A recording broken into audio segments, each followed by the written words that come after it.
Heyo everybody, Haku here with my review for Tower of God, Chapter 339, or Season 2, Episode 259. So, yeah, this was the end of our Floor of Death arc, and I really liked it. I actually learned a bit this morning. I thought I was going to be in the minority, but I heard that a lot of people didn't really like this arc. I mean, I thought it was good, and I liked this arc. But I do think, as somebody who covered and read enough to read multiple times and take bullet point notes to review every single week, and I've done this for over a year, maybe a year and a half now, I think. I thought that this was a good arc. It was very important. All the stuff that we learned was super important for later arcs. But when it comes to having fun each chapter, being surprised by new stuff, and generally thinking the writing quality was good each chapter, I do think Name Hunt Station was better than this, and I think Dollar Show beats them both. So, and when did I start reviewing? I think I started reviewing around a month, or Wooden Horse, somewhere around there. But, yeah, I thought that Dollar Show's still better than this. Name Hunt Station was better as well, but I still thought Floor of Death was a really good arc.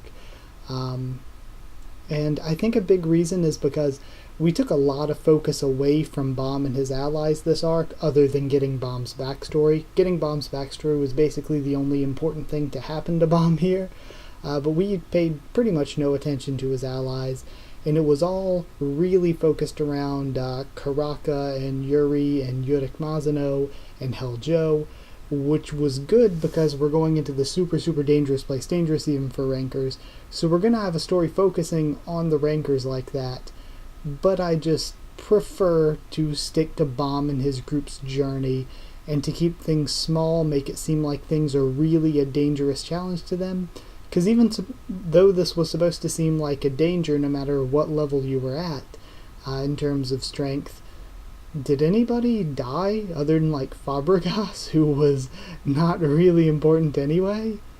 I don't think anybody did. Fabregas and that one other subordinate of Hell Joe's that got killed with the tail and stuff. Yeah. Or was that... Oh, it was Wilcott and Fabregas. That's who it was. Got him confused. So, yeah, I don't know. I don't think that it seemed all that dangerous. Nobody died or anything, and I never felt any danger for Bomb's team because they had all the rankers there that were doing important stuff. So yeah, that's kind of a bummer that on the Floor of Death there wasn't a single death. But either way, let's start talking about the chapter a bit, and we'll talk about Floor of Death a little bit more later on when we're talking about some stuff the chapter meant as a whole. But starting at the beginning, Gastang says that he's going to tell Bomb about whatever it is that he's going to get, once he goes to get it, which sounds very sketchy, but Gastang can promise him at least that it's not something that would hurt Bomb or his companions.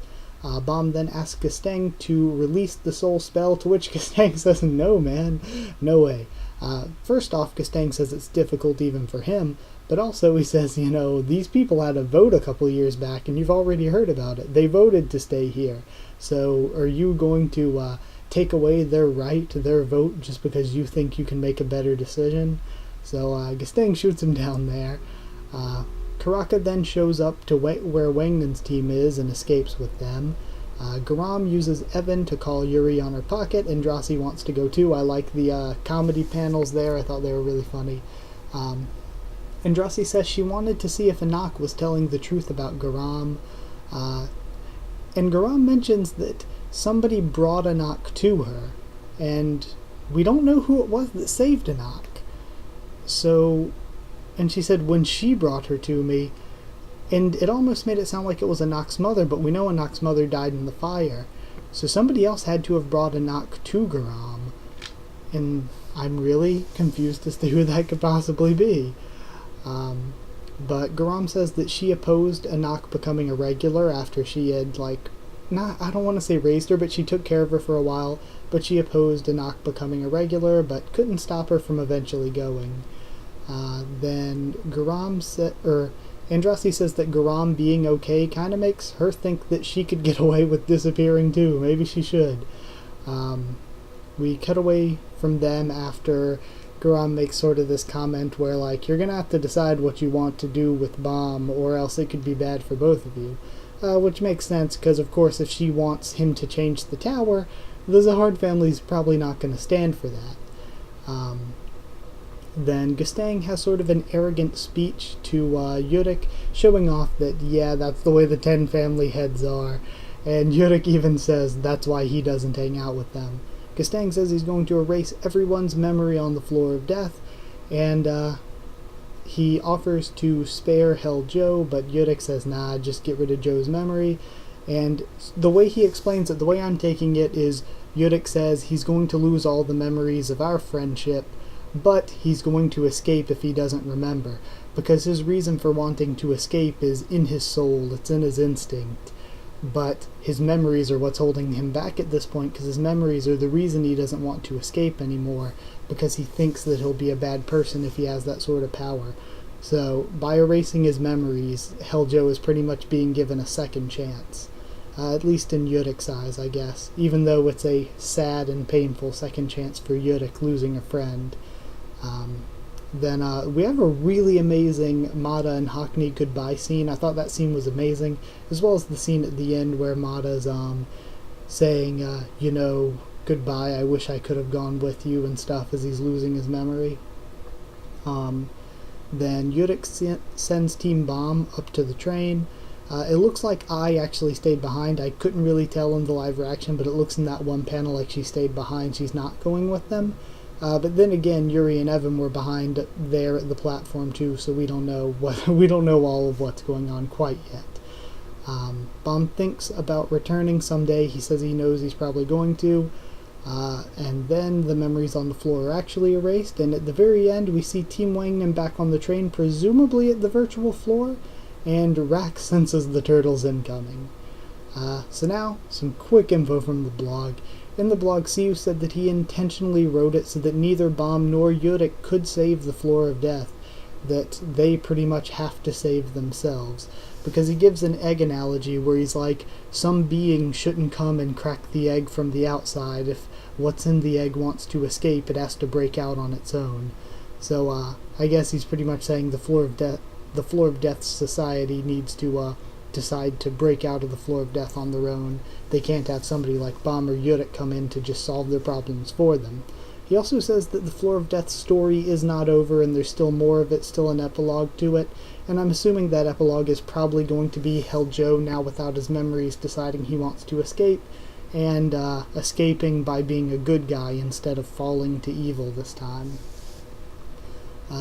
Also, I realized that we didn't really see what happened with Bomb in the Thorn Fragment, whether he absorbed it or not, but I'm assuming he did off-panel.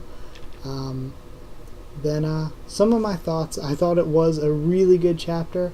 I thought it was your standard arc ending. We didn't really have any big reveals or twists or anything here. Nothing new other than what we already know about the virtual floor. Rack is there and all of that. Haku is now a permanent teammate for Bomb, which I think is good because he had a really developed backstory, which means he's going to be a pretty important ally for Bomb, which I think is a good thing to have. Pretty hyped for next arc. Like I said, I think it's a really good setup for an arc. I do personally, I kind of hope Karaka, this is going to sound bad, I hope Karaka, Yuri, and Evan kind of go their own ways though, because they can't get on the virtual floor from what we know because of the rankers. So I think that they shouldn't. I think we need an arc finally with no rankers, because I've honestly not liked, since Yuri has been with them, how it feels like if there's any real if there's any real trouble, Yuri can just bail them out. I don't like them having a ranker with them at all times. I haven't been liking that. Even though I like Yuri, I think that her story is better and Bomb's group story is better if they go their separate ways. And I'm thinking maybe Garam gave info to Yuri, presumably off-panel. So I'm hoping that will give Yuri a reason to go and do something with her, whatever plot she has going on with Macheni right now, where Macheni seems to be backing Maria, and the Lopobia twins are also backing Maria, but there's like this weird princess war between Rose and Gladmary, and also Maria is somehow like a third wheel in this, So maybe we'll find out what they're fighting over, why they're fighting. Maybe one of them knows about Zahard and is against what's going on, and maybe that's who Yuri is going to back. Or maybe Yuri is going to team up with Garam and be her own fourth wheel in this. No clue what's going on right now with that. But it does give Yuri an out for not following Bomb's team around for the next few arcs, where she does have stuff that she can go do. So yeah, as a score for this chapter, I would give it 8 erased memories out of 10. I thought it was really good. Your basic arc ending chapter, nothing too amazing, even though I really did like the Mata Hackney scene a lot. That was probably my favorite scene. Yeah, there were good scenes, but it was alright. 8 out of 10, it was good. Some other thoughts I had, though, that weren't necessarily related to the chapter specifically, so I didn't put them in there, were there were a lot of characters that we have to reconnect with now. There's the obvious Bomb. There's another sort of obvious. Yurik and Yuji had Danwa and Yiwa with them, and Yiwa was still unconscious. So we still need to see what's going on with them and reconnect with them. Of course, Wangnin's team, and there's going to be an interesting dynamic now that Rachel is with Bomb's team, and Kun wants to kill Rachel. Wangnin also wants to kill Rachel, but he's on another team, and now there's not really a reason for it anymore since he can't kill Rachel if Rachel's with Bomb. So that could lead to some interesting stuff. Also, when they get back on the train, they're presumably meeting back up with Albelda and Baro Baro. They still need at some point to meet back up with Team Ship and Novik, or Team Ship / Team Novik. They're kind of together-ish now last time we saw them.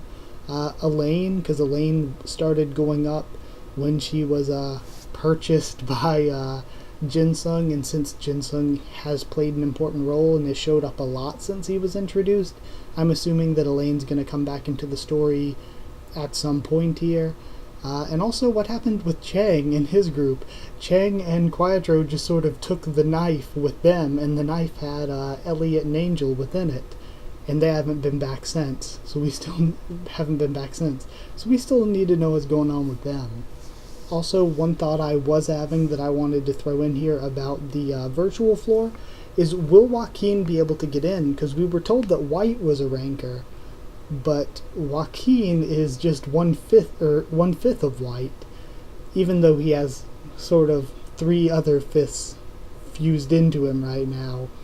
So since he's just 1/5, does he count as Joaquin instead of White now? Does he get to go in and make a copy of himself?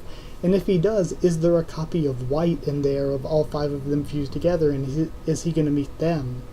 Or does it count all? Well, I'm presuming he hasn't been to the virtual floor before, I guess. Or if he goes there, is it going to, since he's technically more than one person fused together through a spell, is it going to make copies of each person that is him? Because he's 5 bodies Voltroned into one. Is there going to be, like, if Joaquin goes there, will we have like an Anna, Vicente, and a David data copy show up as well? Or even Prince. It'd be really cool if, like, Prince's soul was so strong in sacrificing himself or something that when they go onto the virtual floor, a virtual Prince is made. So then at least, like, even if they keep him dead permanently, it'll be this cool thing where the team can, like, say goodbye to the Data Prince and leave the Data Prince behind on the virtual floor. That could be really cool as well. So yeah, that's another thing. We still need to figure out how this virtual floor actually works. And how it works is important as well for Yuri and Karaka and stuff, because if they can't go into the virtual floor, what are they even going to do? Are they just going to split for now? I mean, to me, that would be the preferred thing, but there's a lot of questions, and that's what makes the next few chapters good. The beginning of an arc, when we're getting into and learning about stuff, that's going to be really good. So I'm going to go ahead and end the review discussion now. So yeah, that is it. Thank you once again for watching. Like if you did like the video, comment down there to tell me what you thought of this chapter, what you thought of my thoughts on it and all that. Subscribe for more Tower of God, much more on the channel. Follow on Twitter if you want. I can try to keep you updated there on stuff for the channel, and talk to you there if you want. Also, if you want a link to our Discord server, just ask and I can give you one. That is it. So yeah. thank you once again for watching, and I'll see you all next time.